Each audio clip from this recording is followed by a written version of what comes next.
తను చెప్పింది వినాలి, లేదంటే తన ఫ్యామిలీని తీసుకొని ఎక్కడికైనా దూరంగా వెళ్ళిపోవాలి అని సాగర్కి 2 ఆప్షన్స్ ఇస్తాడు అలయన్స్ చక్రవర్తి. అతని మాటలు సాగర్ని అయోమయానికి గురిచేశాయి. నా కల్టివేషన్ లెవెల్ చాలా తక్కువగా ఉందని మీరెలా చెప్తారు? ఈ సాగర్ తన పవర్ని బయటపెట్టాడు అంటే వీరేంద్ర లాంటి వాళ్ళు కూడా తోక ముడవాల్సిందే. 10 సెక్టార్ల వాళ్లలో నన్ను ఓడించేవాడు ఎవడూ లేడు అని నమ్మకంగా చెప్పాడు సాగర్. నేనిచ్చిన ఆప్షన్స్ సెలెక్ట్ చేసుకోవడమే నీ పని అని మొహంలో ఎటువంటి ఎక్స్ప్రెషన్స్ లేకుండా చెప్పాడు అలయన్స్ చక్రవర్తి. నేనింకా పవర్ఫుల్గా ఎలా మారాలో నాకు బాగా తెలుసు. నేను మీ మాటలు వినను. ఏం చేస్తారు అని కనుబొమ్మలు ఎగరేస్తూ అడిగాడు సాగర్. అతని మాటలు విన్న అలయన్స్ చక్రవర్తి నిట్టూరుస్తూ, నువ్వు నేను చెప్పింది చెయ్యలేదంటే నీ కల్టివేషన్ను పూర్తిగా నాశనం చేసేస్తాను. ఖమ్మంలో విశ్వ ఆర్గనైజేషన్ పేలిపోతుంది. నందకిషోర్ ఫ్యామిలీని కూడా నాశనం చేసేస్తాను అంటూ వంకరగా నవ్వాడు. అలయన్స్ చక్రవర్తి మాటలు కటువుగా ఉన్నప్పటికీ అది తనకోసమే చెప్తున్నాడు అని అనుకున్న సాగర్ డీప్ బ్రీత్ తీసుకొని, సరే, నేనక్కడ జరిగే ఇంటర్నల్ మ్యాటర్స్లో తలదూర్చాను. కాని నా మనుషులు మాత్రం అక్కడే ఉంటారు. విశ్వ ఆర్గనైజేషన్ ఖమ్మంలో కూడా డెవలప్ అవుతుంది అని బల్లగుద్ది మరీ చెప్పాడు. ఖమ్మం సిటీలో సాగర్తో ఉంటూ అతనిని మోసం చేయాలని చూసే వాళ్ల గురించి అలయన్స్ చక్రవర్తికి మాత్రమే తెలుసు. సాగర్ చెప్పిన దాని గురించి కొంచెంసేపు ఆలోచించిన అలయన్స్ చక్రవర్తి సరే అన్నట్టుగా తల ఊపుతూ, నీ మనుషులను అక్కడే ఉండని, కానీ వీలైనంత త్వరగా నువ్వు హైదరాబాద్ సిటీలో కూడా విశ్వ ఆర్గనైజేషన్ స్టార్ట్ చేసి స్థానికంగా నీ పవర్ పెంచుకో అని ప్రశాంతంగా చెప్పాడు. మరోవైపు హైదరాబాద్లో ఉన్న శాంతను బ్రాంచ్లో అఖిల తన ముందు ఉన్న ఫైల్స్ని టెన్షన్గా తిరిగేస్తూ ఉంది. తన వైపు నుండి ఎటువంటి తప్పు రాకూడదని ఆమె పదే పదే వాటిని చెక్ చేస్తుంది. ఈరోజు ఎలాగైనా సరే బ్లూ వాటర్ కంపెనీకి కాంట్రాక్ట్ రావాలని ఆమె మనసులోనే దండం పెట్టుకుంటూ ఉంది. ఎందుకంటే ఈ ప్రాజెక్టు కోసం బ్లూ వాటర్ కంపెనీ చాలా డబ్బునే ఖర్చు చేసింది. సమయం 11 అవగానే అఖిల కూర్చొని ఉన్న క్యాబిన్ డోర్ ఓపెన్ అయింది. అప్పుడు సినర్జీ గ్రూప్ అధినేత బద్రీ నారాయణ తన వెంట 2 మనుషులతో ఆ క్యాబిన్లోకి ఎంటర్ అయ్యాడు. అతను రీసెంట్ గానే శాంతను కంపెనీని స్టార్ట్ చేశాడు. అతన్ని చూడగానే అఖిలతో పాటు 5 మనుషులు లేచి నుంచున్నారు. అతను అఖిలను చూస్తూ ఇబ్బందిగా మొహం పెట్టి, సారీ సిస్టర్, రావడం కొంచెం లేట్ అయింది. మిమ్మల్ని ఇంతసేపు వెయిట్ చేయించాను, ఏమనుకోకండి అని చిన్నగా నవ్వాడు. బద్రీనారాయణ నోటి నుండి ఆ పేరు వినగానే అఖిల చుట్టూ ఉన్నవాళ్లందరూ సిస్టరా అని చిన్నగా అంటూ ఒకరి మొహాలు ఒకరు చూసుకున్నారు.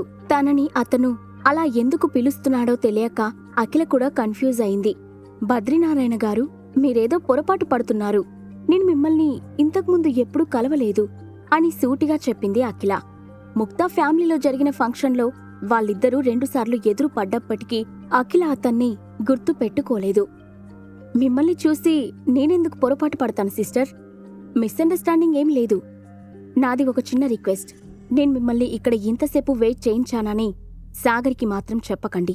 తను నా తాట తీస్తాడు అని చెప్తూనే బద్రీనారాయణ తన పాకెట్లో నుంచి పెన్ను తీసి అక్కడ టేబుల్పై పెట్టి ఉన్న కాంట్రాక్ట్ పేపర్స్పై గబగబా సైన్ చేసేశాడు. అతను కనీసం ఆ కాంట్రాక్ట్లో ఏముందో కూడా చూడలేదు.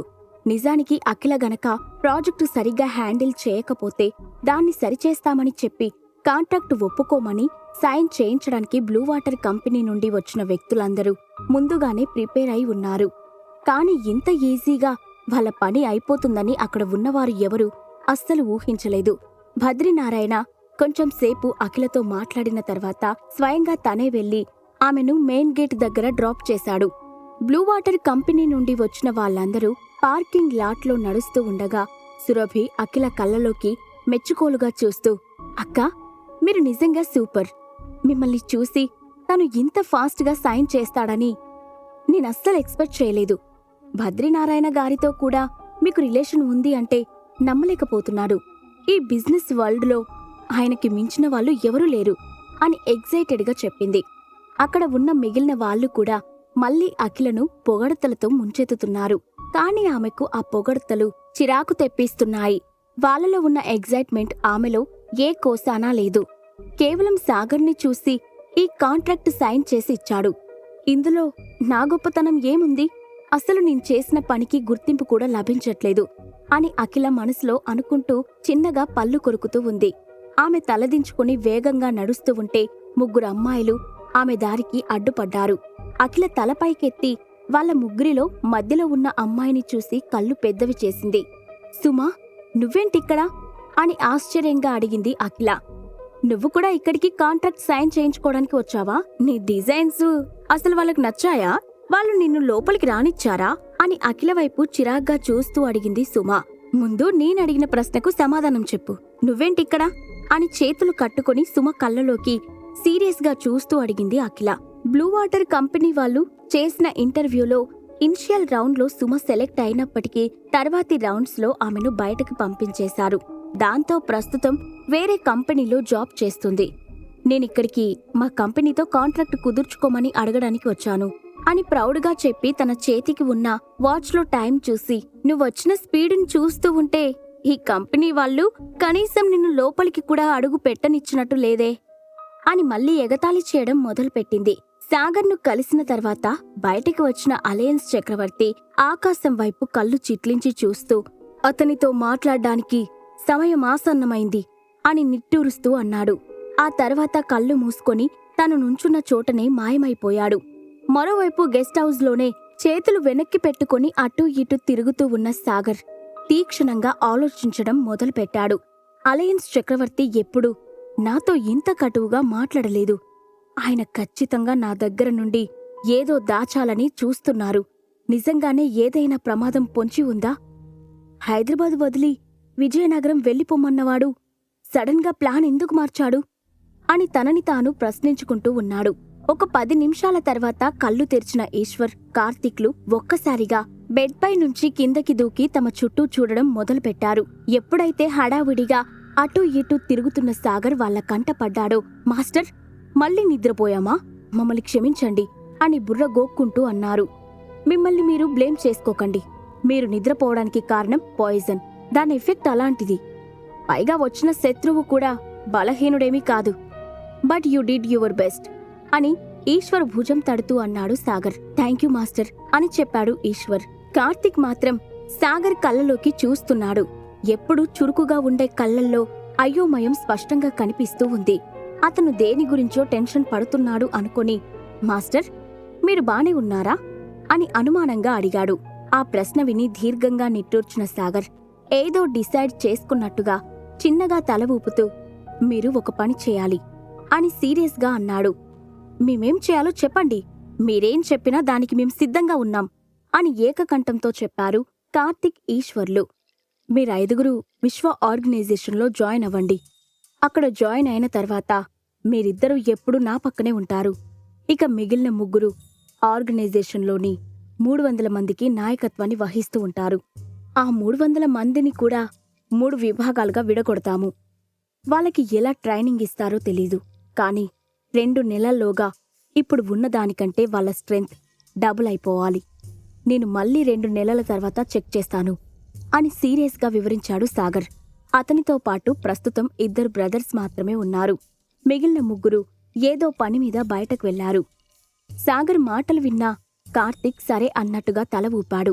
కాని ఈశ్వర్ మాత్రం అనుమానంతో, 2 నెలల్లో డబుల్ స్ట్రెంగ్త్ రావాలా? ఇదసలు పాసిబులేనా అని ప్రశ్నించాడు. హా, దానికోసం మీకు కావలసిన రీసోర్సెస్ అన్నింటినీ నేను ప్రొవైడ్ చేస్తాను. ఎంత ఖర్చైనా చేస్తాను, కానీ రిజల్టులో మాత్రం నాకు తేడా రాకూడదు అని ఖచ్చితంగా చెప్పాడు సాగర్. అతని మాటలు విన్న వెంటనే కార్తీక్, ఈశ్వర్లు మోకరిల్లి, మీరు చెప్పినట్టే చేస్తాం మాస్టర్. మిగిలిన ముగ్గురికి కూడా ఈ ఇన్ఫర్మేషన్ని పాస్ చేస్తాం అని వినయంగా చెప్పారు. మరోవైపు హైదరాబాద్ సిటీకి 300 కిలోమీటర్ల దూరంలో ఉన్న ఒక చిన్న పల్లెటూరులో మురళీధర్, అతని భార్య సునంద రిలాక్స్డ్గా పచ్చటి చెట్ల మధ్యలో నడుస్తూ ఉన్నారు. ముగ్గురు ఫీమేల్ బాడీగార్డ్స్ వాళ్ళని నెమ్మదిగా ఫాలో అవుతూ ఉన్నారు. ఎంతైనా పల్లెటూరు పల్లెటూరే. ఎన్ని ఆర్టిఫిషియల్ స్లైడ్స్ పెట్టి ఇంకా తీర్చిదిద్దినా సరే దేనంత అందం ఆ సిటీస్కి రాదు అని తన ఎదురుగుండా కనిపిస్తూ ఉన్న సీనరీని చూస్తూ మురిసిపోతూ అన్నాడు మురళీధర్. అతను అక్కడ సీనరీని, ప్రకృతి అందాలను బాగా ఎంజాయ్ చేస్తున్నాడు. అతనితో పాటు సరిసమానమైన అడుగులు వేస్తున్న సునంద మాత్రం దిగులుగా మొహం పెట్టి, ఈ మధ్య సాగర్ ఎక్కడున్నాడో తెలియట్లేదు. మనం హైదరాబాద్ నుంచి వచ్చేసినప్పుడు తనకి కనీసం కాల్ కూడా చేయలేదు. నాకెందుకో మన అబ్బాయి గురించి బెంగగా ఉంది అని నీరసంగా చెప్పింది. మనవాడి గురించి నువ్వేం కంగారు పడాల్సిన అవసరం లేదు. వాడిప్పుడు పెద్దవాడైపోయాడు. అన్నీ ఎలా మేనేజ్ చేయాలో బాగా తెలుసు. మనకి తను ఎక్కడున్నాడో తెలియకపోయినప్పటికీ వాడు మాత్రం మన బాగోగులు ఎప్పటికప్పుడు తెలుసుకుంటూనే ఉన్నాడు అని సునంద మూడ్ని తేలికపరచడానికి ట్రై చేస్తున్నాడు మురళీధర్. అతను అలా మాట్లాడుతూ ఉండగా అకస్మాత్తుగా బలమైన గాలులు అతని మొహాన్ని తాకాయి. ఆ ధాటికి అతని మొహంపై ఉన్న చిరునవ్వు వెంటనే మాయమైపోయింది. అతను వెంటనే తన వెనకాల వస్తున్న 3 లేడీ బాడీగార్డ్స్ ని చూసి, మీరు అర్జెంటుగా మేడంని ఇక్కడి నుంచి తీసుకువెళ్ళిపోండి. ముందు ఏముందో నేను వెళ్ళి ఒకసారి చూసి వస్తాను అని కంగారుగా చెప్పి పెద్ద పెద్ద అడుగులు వేస్తూ నడవడం మొదలుపెట్టాడు. మరోవైపు శాంతను కంపెనీ ముందు పార్కింగ్ లాట్లో నుంచొని ఉన్న సుమ బ్లూ వాటర్ కంపెనీ నుండి వచ్చిన వ్యక్తుల వైపు సీరియస్గా చూస్తూ ఉంది. నిజానికి ఆమె కేవలం అఖిలనే టార్గెట్ చేయాలనుకుంది. పక్కకి తప్పుకోవే, నా కంపెనీలో చాలా పనులున్నాయి, నేను వెళ్ళాలి, నా టైం వేస్ట్ చేయకు అని సీరియస్గా చెప్పింది అఖిల. సుమ తన పట్ల ప్రవర్తిస్తున్న తీరుకు అఖిల విసుగు చెందింది. ఓ ఓ ఓహో, కూల్ డౌన్. ఎందుకలా నా మీద విరుచుకుపడుతున్నావు అఖిల? నీ భర్త స్వప్నలో గ్రూప్ సీఈఓ అయినా సరే అతను సంపాదించేది నిన్ను మెయింటైన్ చేయడానికి సరిపోవట్లేదా? ఇలా చిల్లర ఉద్యోగాలు చేస్తూ ఊరంతా తిరుగుతున్నావు అని రాగాలు తీస్తూ అంది సుమ. అది వినగానే బ్లూ వాటర్ కంపెనీ నుంచి వచ్చిన వాళ్ళందరూ స్టన్ అయ్యారు. బద్రీనారాయణ గారు అఖిల మేడం టాలెంట్ చూసి రెస్పెక్ట్ ఇస్తున్నారు అనుకున్నాను, కానీ ఆయన ఇస్తున్న రెస్పెక్ట్ స్టేటస్ చూసా అని మనసులో అనుకుంటూ డిసప్పాయింటెడ్గా ఫీల్ అయింది సురభి. ఇప్పుడు అర్థమైతుంది మన కంపెనీలో ఉన్న హైయర్ అఫీషియల్స్ అందరూ ఈవిడని ఎందుకు ఆకాశానికి ఎత్తేస్తున్నారో అని బ్లూ వాటర్ కంపెనీ నుండి వచ్చిన ఒక వ్యక్తి చిన్నగా అనగానే, మనందర్నీ కాదని కొత్తగా వచ్చిన ఈవిడికి ప్రమోషన్ ఇచ్చినప్పుడే అనుకున్నా ఇదేదో తేడా క్యాండిడేట్ అని. డబ్బు ఎప్పుడు టాలెంట్ని తొక్కేస్తుంది అని ఆ వ్యక్తికి సపోర్టుగా అంది సురభి. ఆమె మొదట్లో అఖిలని చాలా గౌరవించింది. ఆమె దగ్గర ఎన్నో నేర్చుకోవాలనుకుంది. కాని ఎప్పుడైతే అఖిల ఒక రిచ్ ఫ్యామిలీకి చెందినది అని తెలిసిందో సురభికి ఆమెపై ఉన్న గౌరవం నెమ్మదిగా సన్నగిల్లుతుంది. వాళ్ళ మాటలు అఖిల మనసుని బలంగా తాకాయి. బయటకొచ్చి ఎంత కష్టపడినా సరే నాకంటూ వాల్యూ లేకుండా పోయింది అని అఖిల మనసులోనే బాధపడడం మొదలుపెట్టింది. ఇంతలోనే తన ముందు నుంచున్న సుమని చూసి కళ్ళు పెద్దవి చేసి, అసలు నా గురించి మాట్లాడే హక్కు నీకెవరిచ్చారు అని సీరియస్గా అడిగింది. అదిగో మళ్ళీ కోప్పడుతున్నావు. సాగర్ నీతో సాటిస్ఫైడ్గా లేడని నాకు తెలుసు. తనని ఎలా సాటిస్ఫైడ్ చేయాలో నేను చెప్పనా అని హస్కీగా అంది సుమ. అది వినగానే అఖిల పిడికిలి బిగించి సుమపై బలంగా దాడి చేయబోయింది. సాగర్ తల్లిదండ్రులకు ఏదైనా ప్రమాదం పొంచి ఉందా? అలయన్స్ చక్రవర్తి సాగర్ నుండి దాచిపెడుతున్న రహస్యమేంటి? ఈ ప్రశ్నలకు సమాధానాలు తెలుసుకోవాలంటే నెక్స్ట్ ఎపిసోడ్ వినాల్సిందే. క్రింద ఇచ్చిన లింక్ ని క్లిక్ చేసి పాకెట్ ఎఫ్ఎం యాప్ ని ఇన్స్టాల్ చేసుకోండి. Stay tune to pocket FM.